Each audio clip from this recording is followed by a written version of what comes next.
সফলতার কোনো শর্টকাট হয় না, হয় অনেক কাঠখড় পুড়িয়ে জীবন যুদ্ধের প্রতিটি অধ্যায়ে নিজেকে প্রমাণ করে করে একটু একটু করে আপনি সফল হবেন, একটু একটু করে আগাবেন। ইটস এ জার্নি, এটা কোনো ডেস্টিনেশন নয়।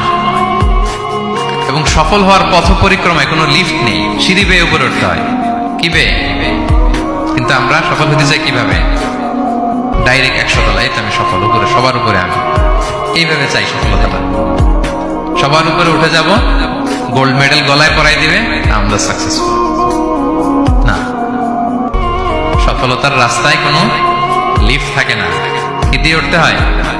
সিঁড়ি বেয়ে ঘাম ঝরিয়ে উঠতে হয়। দেখেন, শুধু আলোর মুখ দেখার জন্য মায়ের পেটে আমাদের কত সময় লাগছে বলেন তো? জাস্ট একটু লাইট, হ্যাঁ 9 মাস 10 মাস সময় লাগছে শুধু একটু আলো দেখবো আমরা। একটু আলোর মুখ দেখার জন্য আমার লাগছে 9 মাস। আর এখানে আমরা শর্টকাট খুঁজি, খালি কি খুঁজি?